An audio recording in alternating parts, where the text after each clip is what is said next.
होऊन दिलं नाही की कोणाला टीका करत राहिले नाहीत म्हणून जयंतरावांची आणि त्यांची मैत्री अभेद्य होती आणि त्यानिमित्तानं मी जयंतरावांना विनंती करतो त्यांनी आपल्या सहवेदना व्यक्त कराव्यात।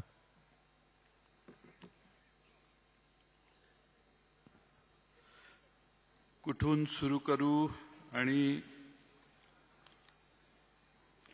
कुठं थांबू एवढ्या अनंत आठवणी तुम्हा आम्हा सर्वांच्या मनात आहेत। हिंदीमध्ये एक गाणं आहे सुप्रसिद्ध, दुश्मन ना करे दोस्त ने वो काम किया है, उम्र भर का गम हमें इनाम दिया है। गेले जवळपास 38 वर्ष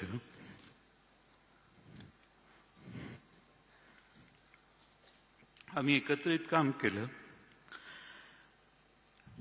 क्लासमेट म्हटलं की 10-12 वर्षाची साथ असते, पण मला आठवते 1991 पासून आम्ही विधानसभेच्या एका वर्गात जवळपास शेजारी शेजारी बसायचो।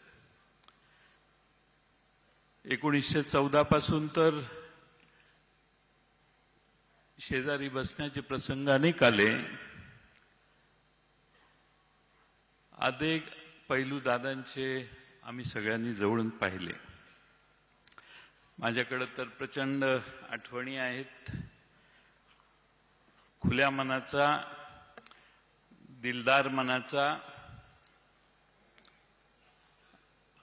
आणि विरोध करायचा असेल तर ठामपणाने करणारा नेता म्हणून आम्ही अजितदादांना अनुभवलं। राजकारणामध्ये गोड बोलावं लागतं, सर्वांना सांभाळून घ्यावं लागतं, असं मी त्यांना नेहमी सांगायचो।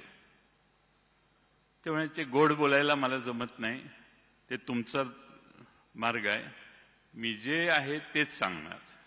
मी एखाद्या मीटिंगच्या आधी सांगितलं की हे आता अमक्या अमक्या जिल्ह्यातले अमक्या अमक्या तालुक्यातले येत आहेत, थोडं शांतीनं घेऊ आणि नंतर आपण हँडल करू, मला सांगायचे आत्ताच सांगणार मी। एवढा ठामपणा मी महाराष्ट्रातल्या देशातल्या कुठल्याही नेत्यामध्ये आजपर्यंत बघितला नाही। जे असेल ते समोर आणि रोखठोक, आणि म्हणून अजितदादांना दादांच्या बद्दल एक घोषणा असायची, मी मगाशी सांगितलं, एकच वादा अजितदादा। आणि ते खरंच होतं की महाराष्ट्रातल्या सगळीकडे आम्ही जिथे जिथे त्यांच्यावर गेलो, जनतेला ही खात्री असायची आणि म्हणून जनताच घोषणा द्यायची, एकच वादा अजितदादा। अनेक आठवणी त्यांच्या मी आपणाला सांगू शकेन, अनेक मान्यवर बोलणार आहेत, पण माझ्यासारख्या कार्यकर्त्याला वाटतं की अजितदादांचं एक स्वप्न होतं, महाराष्ट्र घडवण्याचं होतं, महाराष्ट्रातलं राजकारण घडवण्याचं होतं, आणि त्यासाठी हळूहळू पुन्हा मैदान तयार करावं, हळूहळू संघटना आणखीन जोरदारपणाने वाढवावी आणि एकसंघपणाने या मैदानात अधिक ताकदीनं काम करावं, हे दादांचं स्वप्न होतं। आणि हे स्वप्न पाहत असतानाच नियतीने मोठा घात केला। मी दादांना फार जवळून पाहिलं अलीकडच्या काळात। प्रचंड महत्वाकांक्षी आणि कुठल्याही आव्हानाला तोंड देण्याची मानसिकता असणारे दादा मी फार जवळून बघितले, आणि म्हणून आज मला म्हणावं लागतंय की प्रचंड मोठ्या महत्वाकांक्षेची राख रांगोळी त्या अपघाताने झाली। आज अजित पर्वाचा अस्त झाला असं म्हटलं तर वावगं ठरणार नाही। खरं म्हणजे वाऱ्यासारखा महाराष्ट्रभर फिरणारा दादा एका क्षणात शांत कसा झाला हे आजही महाराष्ट्राला कोडं आहे। अजितदादांना टापटीप आवडायची, पण व्यक्तिगत संबंध अजितदादा फार सुरेख सांभाळायचे. अनेक असे प्रसंग आहेत की ज्या प्रसंगातून मी पक्षाचा अध्यक्ष होतो, त्यावेळी असे अनेक प्रसंग आहेत की एखाद्या मतदारसंघातल्या एखादी गोष्ट करायची असेल तरी दादांचा फोन यायचा, आपल्याला हेच केलं पाहिजे, हे स्पष्ट मतभेद झाले तरी मला हेच वाटतं असं सांगून फोन ठेवायचे. त्यामुळे स्वतःचं मत मांडायला दादा कधी कसरले नाही. आम्ही एका पक्षात फार वर्ष काम केलं. काँग्रेस पक्षातून राष्ट्रवादी पक्षाची स्थापना झाली. आदरणीय शरद पवार साहेबांच्या नेतृत्वाखाली पवार साहेबांचे त्यांच्यावर प्रचंड मोठे संस्कार होते आणि मी फार जवळून बघितलं अलीकडच्या काळात की पवार साहेबांच्यावर त्यांचं प्रचंड प्रेम होतं. आज खरं म्हणजे पवार साहेबांचा, मी तर म्हणेन आजही पवार साहेबांचा हुकमी एक्का अजित पवारच होते. एवढा अजित पवारांच्यावर शरद पवारांचा त्यांच्या कर्तबगारीवर फार मोठा विश्वास होता. आज खरं म्हणजे आपण सगळे दादांना एकत्रित निरोप देण्यासाठी इथं आलोय किंवा श्रद्धांजली वाहण्यासाठी येतोय. मी नेहमी त्यांना म्हणायचो, आबा गेल्यानंतर, दादा मी लहान आहे,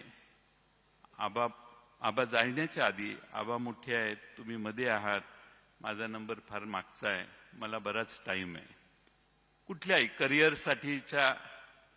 पण असं कधीही मनात आलं नाही की आबा जातील आणि त्यानंतर दादा देखील अचानकपणानं असे जातील. आणि म्हणून दादांना भावपूर्ण श्रद्धांजली मी अर्पण करतो.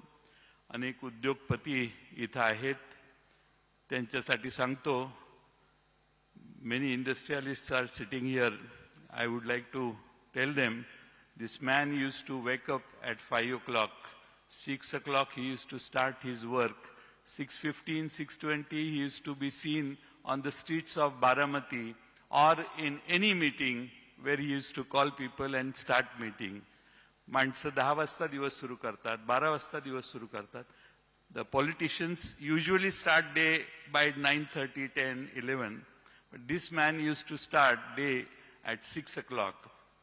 एवढा कष्ट घेणारा, सकाळी 6 वाजल्यापासून संध्याकाळी 10-11 वाजेपर्यंत काम करणारा, ज्या माणसाला महाराष्ट्रात नाही देशात तोड नाही, असा हा नेता होता. आणि म्हणून आज त्यांच्याविषयी आदरांजली वाहताना आम्हालाही फार दुःख होतंय. आपल्या सगळ्यांनाच दुःख आहे. आणि हा जो धक्का आपल्याला बसलेला आहे तो मला नाही वाटत कधी महाराष्ट्राच्या राजकारणातनं आपण कधी विसरू शकू. दादा गेल्याने महाराष्ट्राची मोठी हानी झाली. महाराष्ट्राचा अर्थसंकल्प 11 वेळा त्यांनी मांडला. मगाशीच आकडेवारी पाहिली. ही जी सगळी प्रगती महाराष्ट्राची झाली त्याचे एक साक्षीदार आणि प्रमुख भूमिका बजावणारे दादा होते. आणि म्हणून आज ज्याला स्वतःचा मतदारसंघ बांधायचा आहे, ज्याला स्वतःच्या मतदारसंघाचा विकास करायचा आहे, त्यांनी एकदा तरी आयुष्यात बारामतीला जाऊन विकास काय असतो हे पाहिलं पाहिजे. आणि म्हणून दादांनी स्वतःच्या बारामतीची काळजी घेतली आणि महाराष्ट्राची काळजी घेतली. असा नेता पुन्हा होणे नाही. आणि म्हणून जाताना मी एवढेच म्हणतो, चिट्ठी ना कोई संदेश, जाने वो कौन सा देश. चिट्ठी ना कोई संदेश, जाने वो कौन सा देश, जहां तुम चले गए. एक आह भरी होगी, एक आह भरी होगी, हमने ना सुनी होगी, जाते जाते तुमने आवाज तो दी होती. धन्यवाद.